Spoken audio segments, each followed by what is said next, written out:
ശബരിമലയിൽ മികച്ച നിലവാരത്തിലുള്ള താമസ സൗകര്യമുണ്ടെന്ന് കാണിച്ച് ഓൺലൈൻ സൈറ്റുകൾ തട്ടിപ്പ് നടത്തുന്നുവെന്ന് പോലീസ്. തട്ടിപ്പുകാർ 25,000 രൂപ വരെ മുൻകൂർ വാങ്ങി തട്ടിപ്പ് നടത്തിയെന്നുള്ളതാണ് വിവരം.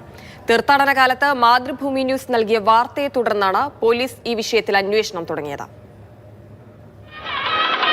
ലക്ഷക്കണക്കിന് ഭക്തർ എത്തുന്ന ആരാധനാ കേന്ദ്രം, രാജ്യത്തിനകത്തുനിന്നും പുറത്തുനിന്നുമുള്ള തീർത്ഥാടകർ, മുൻകൂട്ടി താമസ സൗകര്യം ഉറപ്പാക്കാനുള്ള സൗകര്യം തേടുന്നവരിൽ ചിലരെല്ലാം കബളിപ്പിക്കപ്പെടുന്നുവെന്നാണ് പോലീസ് കണ്ടെത്തൽ.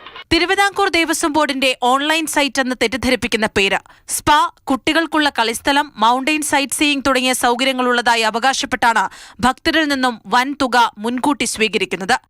1,500 രൂപ മുതൽ 25,000 രൂപ വരെ ബുക്ക് ചെയ്യുന്ന ഭക്തരിൽ നിന്നും ഈടാക്കും.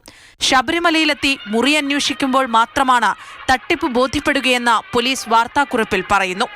ശബരിമലയിൽ താമസിക്കുന്നതിന് ദേവസ്വം ബോർഡിന്റെ നേരിട്ടുള്ള നിയന്ത്രണത്തിൽ 12 കോംപ്ലക്സുകളുണ്ട്. ഇവിടെ 400ഓളം മുറികളും 5 ഹാളുകളുമാണുള്ളത്. ഇതിൽ 14 മുറികൾ ദേവസ്വം ബോർഡിന്റെ IT ഡിവിഷന്റെ നേരിട്ടുള്ള ബുക്കിംഗ് സംവിധാനത്തിലൂടെയും മറ്റുള്ളത് ദേവസ്വം ബോർഡ് നേരിട്ടുമാണ് നൽകുന്നത്. ഇക്കഴിഞ്ഞ മണ്ഡല മകരവിളക്ക് തീർത്ഥാടന കാലത്താണ് തട്ടിപ്പ് സംബന്ധിച്ച് സൂചന കിട്ടിയത്. തുടർന്ന് പത്തനംതിട്ട സൈബർ പോലീസ് സ്റ്റേഷനിൽ കേസ് രജിസ്റ്റർ ചെയ്യുകയായിരുന്നു. ഈ കേസുകളിൽ അന്വേഷണം പുരോഗമിക്കുകയാണ്. വ്യാജ സൈറ്റുകൾക്കെതിരെ ഭക്തർ ബോധവാന്മാരായിരിക്കണമെന്നും പോലീസ് അറിയിക്കുന്നുണ്ട്. തിരുവിതാംകൂർ ദേവസ്വം ബോർഡിന്റെ ഔദ്യോഗിക വെബ്സൈറ്റ് TDB ഓൺലൈൻ വഴി മാത്രം മുറികൾ ബുക്ക് ചെയ്യാനും നിർദ്ദേശമുണ്ട്. മാതൃഭൂമി ന്യൂസ്, പത്തനംതിട്ട.